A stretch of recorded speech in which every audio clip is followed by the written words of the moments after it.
Hello, everyone. We're here with Off the Highway. I'm always off the highway, and that guy right there is driving off the highway more often than I want to say. That is Paul Young, my friend, author of The Shack and Crossroads.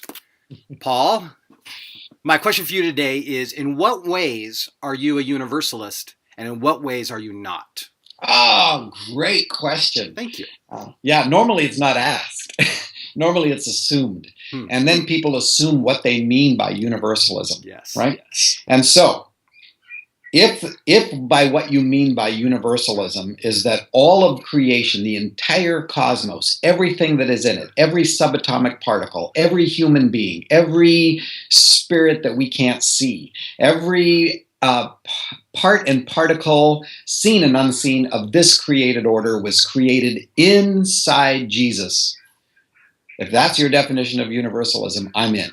Okay. Everything that is existent is in him, through him, for him, by him, sustained and held together in him. That's everything, right? Second thing, if when he died, it all died, and when he rose, it all rose, like all. If his incarnation, death, resurrection, and ascension included the entire cosmos, the universal cosmos, I'm a universalist. If that's your definition. If you're asking me, by universalism, do you mean that all roads are equally valid in terms of approaching the veracity, the coherence, and the truth of the character and nature of God? No. And I think there are a lot of religious and philosophical ideology that are wrong, that they're just flat out contradictory. And so I think that religion has a great capability of doing good and evil. And the evil comes out of the things that are wrong. So I think there's elements of the Christian religion that are flat out wrong. But I think there are elements of every religious system that are flat out wrong. But there are things about every religious system that are inherently true. So we've got to work those kinds of things out. But all roads don't lead to the same place in terms of the coherence of the character and nature of God, the truthfulness. So, for example, I think that God is person.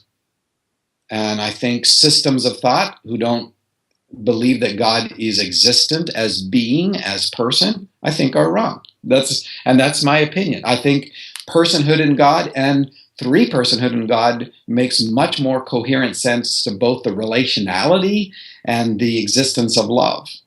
And so I don't think all roads lead to the same place. But I also would include Christian religious ideology doesn't lead to truth necessarily, just because it's been baptized under a name called Christianity. So, but I'm very committed to the relationship of the Father, Son, Holy Spirit to Jesus as the revelation of that. So, if by universalism am I committed to a doctrine that says, and this is the one that people tend to go after, am I committed to a doctrine that says that everybody ultimately will be completely and fully reconciled back to relationship with God?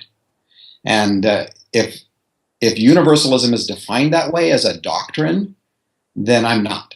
I am not that. Because I don't think that it's stated anywhere in a doctrinal kind of way. I think it's left in quite an ambiguous sense, which drives you back away from trusting doctrine to trusting person. And the question is this the character of someone that you can trust? So I hope in a very strong sense, and I pray for the reconciliation of all things fully and completely back. I hope that's right. If God figured out a way in all the bazillion ways to create in such a way that without the violation of a single human being to win everyone completely back in the entire cosmos, I'm in. I think that is absolutely beautiful, but I'm not a determinist. And I think if you embrace a doctrinal universalism that way, you've entered into the same determinism that is what is modernly defined as election. I think they are both flip sides of determinism, Hmm. where only certain people are elected in order to make it, other people are elected not to make it. That's determinism. And inside that, there is no assurance, and there is no expression of the wonder and the elegance of our humanity either. So for that reason, I'm not a universalist. Paul, thank you. I just find that in the relationshiplessness of kind of the public discourse, we use labels as weapons, and we throw them at one another. And it means a lot that you would take a minute to sort of unpack a label that is very loaded, right? It's very loaded with implications, and when people use it, and kind of walk through the nuancing process. So thank you so much for that, everybody. That's Paul Young. Oh, one more thought. Yes. The reason that we love labels is because then we don't have to deal with relationship. We can put a whole community of people inside that label and then dismiss the whole label. And that just shows how much we're hurt relationally at the core of our being. Yeah, so true. I agree. Paul Young, author of Crossroads. I hope you enjoyed that. I know I did. Thank you, Paul. Thank you.